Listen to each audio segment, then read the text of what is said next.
Assalamualaikum viewers, this is me Dr. Aisha Zahid and now please first of all subscribe my channel for your new updates।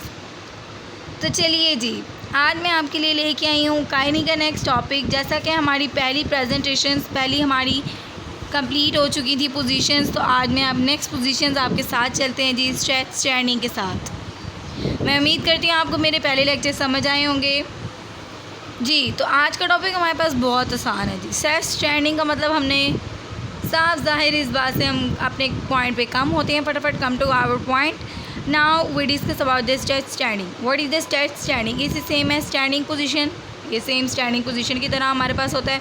इसमें हमने ये बताना है जी, arm हमारी fully extended होती हैं, लाइंस टू द बॉडी होती हैं, पैरेलल टू ईच अदर होती हैं जी, फेसिंग आर्म कर्डी होती हैं बॉडी की तरफ।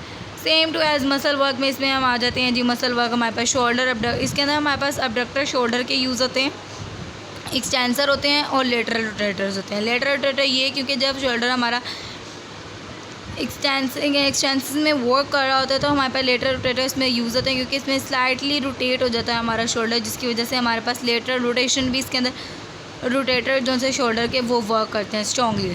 देन हमने बता देना जी लेटरल रोटेटर और स्कैपुला। स्कैपुला इसमें हमारे पास इसलिए यूज़ होती है जब शोल्डर की कोई भी मूवमेंट आएगी तो स्कैपुला ऑब्वियसली हमारे पास इसमें यूज़ हो जाएगी। तो देन जी लेटरल रोटेटर हमारे स्कैपुला के इसमें यूज़ हो जाते हैं आर्म की पोजीशंस को मेंटेन करने के लिए। देन एक्सटेंसर ऑफ एल्बो हमने यूज़ करना है, क्योंकि हमारे पास इसमें एल्बो भी फुली एक्सटेंड होती है। जैसा कि एल्बो का 180 नॉर्मल एक्सटेंडेड पोजीशन होती है। एल्बो ने 180 डिग्री पे एक्सटेंड होना है। इसमें एल्बो के एक्सटेंसर वर्क कर रहे होने हमारे पास wrist fingers are keep interplay with the muscle work. इन दोनों में एक्सटेंसर ऑफ फिंगर विस्ट भी एक्सटेंडेड होनी है जी। आ जाते हैं जी इसके इफेक्ट एंड यूजेस पे। इफेक्ट एंड यूज़ पे हमने ये बताना है जी, इसका नॉर्मल वर्क जो सा हमारे पास मसल वर्क होता है ये बहुत स्ट्रॉन्ग होता है। पोजीशन टेंशन करते हैं हम इसके अंदर। इसमें हमने ये बता देना जी पेक्टोरियस मेजर लेटिसिमस डॉट्स है, पेक्टोरियस माइनर हमारे पास नॉर्मल यूज़ होते हैं। ट्रंक की एक्सरसाइज के लिए हम यूज़ कर सकते हैं। आर्म हम इम्पेडेड करते हैं बाय द ग्रेविटी के लिए। तो जी एलिवेशन ऑफ आर्म, अगर हम आर्म की एलिवेशन कराएं, रेस करें सेंटर ऑफ द ग्रेविटी, तो हम एडिशनल एफर्ट इसमें ले सकते हैं लिवरेज की इन द ट्रंक एक्सरसाइज। सो इसमें हम ये भी बता सकते हैं कि आर्म की एक्सरसाइज के लिए मेनली ये हमारे पास 2 पॉइंट होते हैं। आर्म की एक्सरसाइज या ट्रंक की एक्सरसाइज के लिए बहुत इंपॉर्टेंट होते हैं। So next, by the alteration of the leg, page number 283, first position is close standing.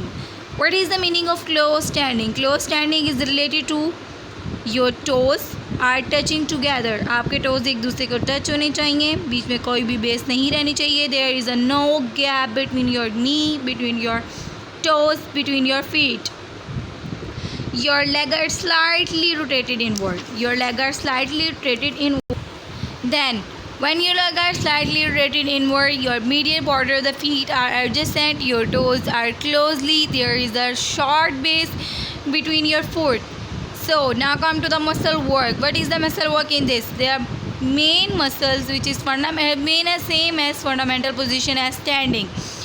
Difference between is this, there is a no base between your feet. Leg muscles are strongly worked. Back of leg, front of leg, medial, posterior leg muscles are strongly worked than in this fundamental position. What is the effect and use? It is used to maintain your standing position. It is used to maintain relaxation. It is used to lateral rotation of hip, exercise of lateral rotation of hip। और ये ज़्यादातर उनके लिए भी use होता है जैसे छोटे बच्चे होते हैं, वो अपनी स्टैंडिंग पोजीशन को मेंटेन नहीं कर पा रहे होते क्योंकि उनके मसल्स बहुत वीक होते हैं। कुछ बच्चे होते हैं उनकी लेग्स के मसल बहुत वीक होते हैं, तो उनके मसल, हिप के मसल्स और लेग के मसल्स को स्ट्रॉन्ग कराने के लिए, ताकि उनकी स्टैंडिंग की पोजीशन जो सी है वो मेंटेन हो सके, तो हम छोटे बच्चों में या बहुत ज़्यादा बूढ़े लोग हो जाते हैं जिनकी मतलब कि मसल्स बहुत कमज़ोर होने की वजह से भी हो सकता है, डिजीज़ की वजह से बहुत सारी डिजीज़ इसमें आ जाते हैं हमारे पास। बॉड लेग्स भी इसमें आ जाते हैं जिसमें हमारे पास लेग स्ट्रेट नहीं होती, इनवर्ड हो जाती हैं, जिसकी वजह से हमने लेग को स्ट्रेट भी करना तो इसकी पोजीशन मेंटेन करनी होती है, तो हम इसमें वो भी यूज़ कर सकते हैं। Then so next is this toe standing. What is toe standing? In this toe standing का मतलब यही है कि आपने अपने टोज़ को रेस्ट कर लेना है फ्लोर से अपवर्ड। हील्स हमारी प्रेस्ड होंगी टुगेदर और टोज़ का और रेज़ कर लेंगे इनको फ्लोर से ऊपर, ठीक है। और जो आगे हमारे टोज़ होते हैं ना, उनके ऊपर हमने स्टैंडिंग पोजीशन को मेंटेन करना है। जैसा कि इसमें ये बता सकते हैं, कोई भी चीज़ अगर आपकी ऊंचाई पे पड़ी होती है तो आप किसी भी चीज़ के लिए थोड़ा सा ऊपर उठते हैं, then your heels are raised. So when your heels are raised, so it is a toes standing position, it's a fundamental position.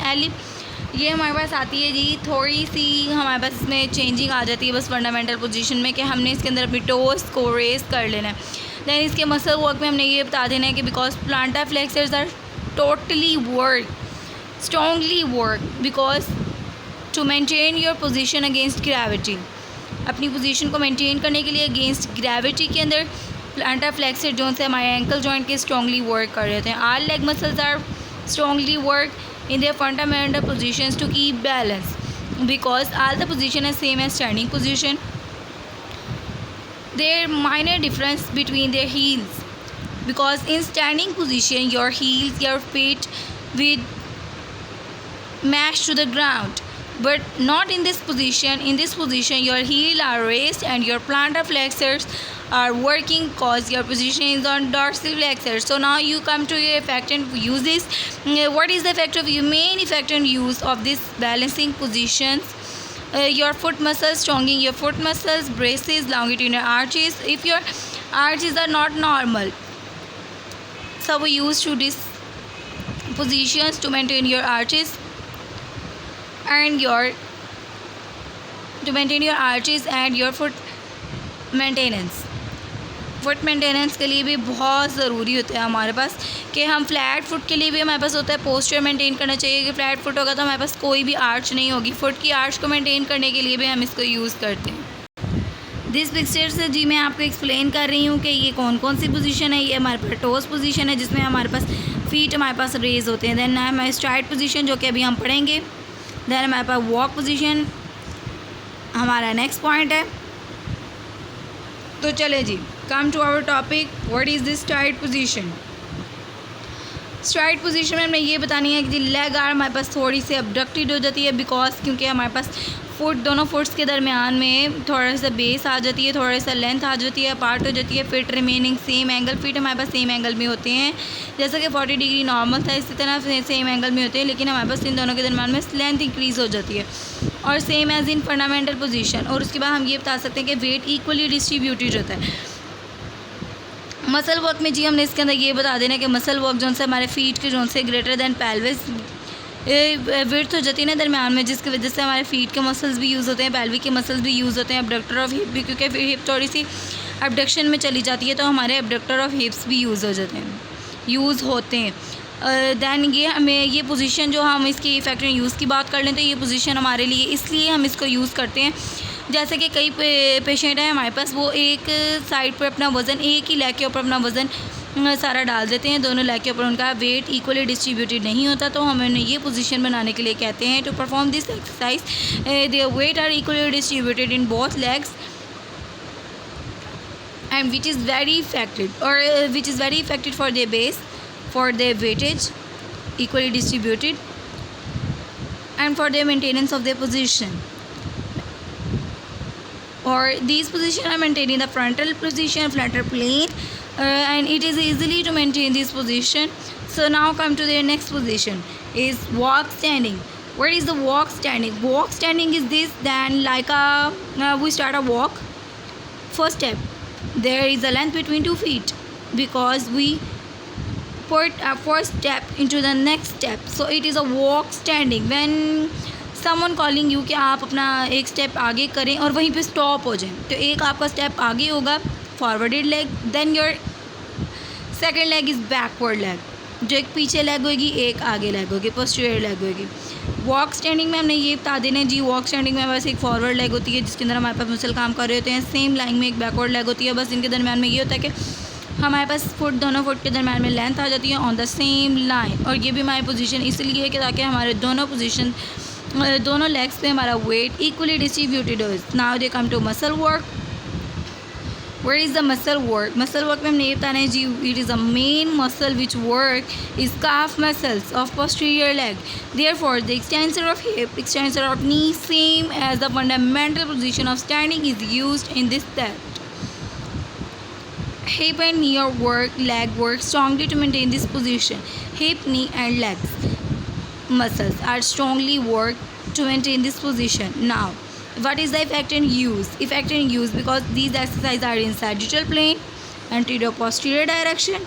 It's the pelvic toward the side forward leg.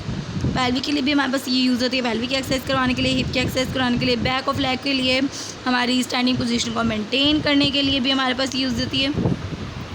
ठीक है जी। देन ये मैं आपको positions दोबारा दिखा देती हूँ। ये अगले लेक्चर में जी मैं आपके साथ मुलाकात करूँगी स्टेप स्टैंडिंग लेकर और बाय अल्ट्रेशन ऑफ ट्रंक का लेक्चर लेकर। मैं उम्मीद करती हूँ आपको मेरा लेक्चर समझ आ गया होगा। आपका कोई भी क्वेश्चन हो आप कमेंट बॉक्स में मुझसे पूछिए, मैं आपको जवाब दूँगी। और मैं उम्मीद करती हूँ आप मेरे अगले लेक्चर का इंतज़ार करेंगे। Now please subscribe my channel for your new updates. अल्लाह हाफिज़।